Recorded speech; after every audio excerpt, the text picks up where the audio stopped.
Meron naman tayong kasong paghihimay-himayin. Mga problema ang ating lulutasin. Talino't wika ang gagamitin. Ito ang Matang Nakasaksi.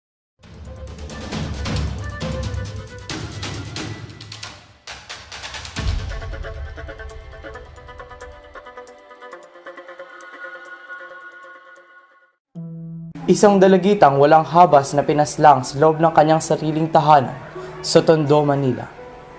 At ang sospek di umano'y ang kanyang sariling kapitbahay. Ang huli ko na lang po naaalala, natusan ko po siyang sarado yung gate namin. Lock mo na yung gate! Gabi na! Sige!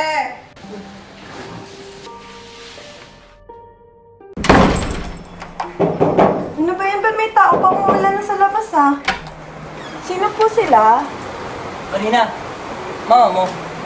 Saglit lang po tatawagin ko. Ma!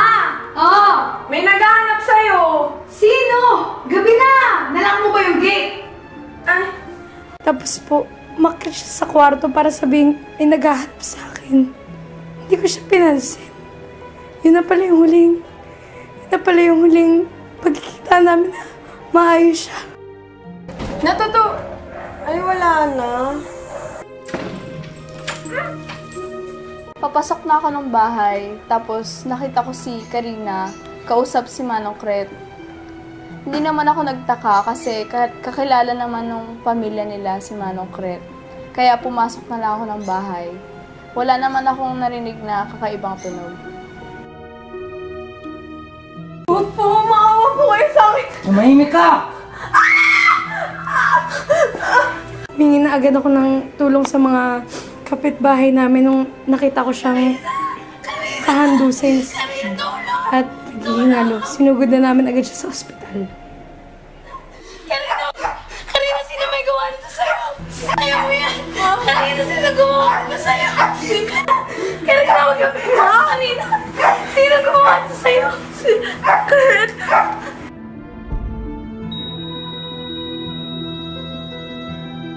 Ano nga ba ang tunay na nangyari sa likod ng karumal-dumal na krimen kay Karina? Nahuli nga ba ang pinaghihinalaang sospek na di umano'y kapitbahay ng dalaga? Pakinggan ang resulta ng investigasyon ng mga pulis. Ang buong pangyayari ating imbestigahan dito sa Matang Nakasaksi.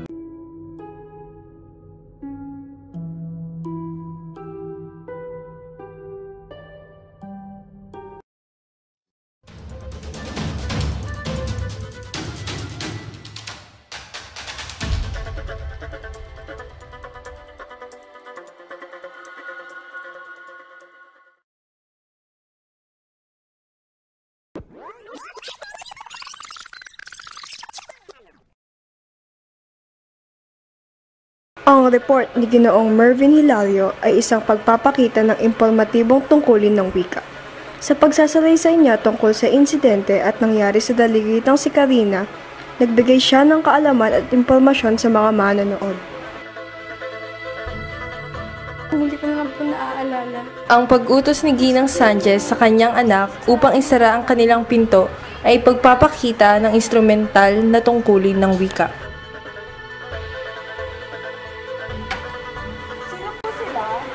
Ang mismong pagsasadula ng nangyayaring krimen ay mula sa malikhaing guni-guni ng mga isip ng mga investigador. Tapos po, umakyat siya sa kwarto para sabihin Ang pananaw ni Ginang Sanchez, ina ni Karina, ay pagpapahayag ng personal na opinyon at damdamin ukol sa nangyari sa kanyang anak. Sana maayos. Sino po sila? Sa clip na ito, naipakita ang interaksyonal na tungkulin ng wika.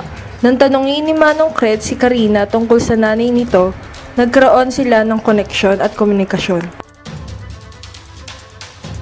Sa clip na ito, ang panayam ng kaibigan ni Karina na si Wilma ay isang halimbawa ng yuristikong tungkulin ng wika. Sa pagsaksi ni Wilma sa pag-uusap ni Manong Kret at Karina, nakakalap sila ng impormasyon tungkol sa krimen. Wala naman akong narinig na kakaibang tunog. Habang nangyayari ang krimen, na ipakita ang regulatory na tungkulin ng wika nang pilit na pinapatahimik ang kanyang biktima. Maraming salamat sa pagsubaybay sa isa pang kabanata ng Matang Nakasaksi. Ako si Mervin Hilario at muli ito ang Matang Nakasaksi.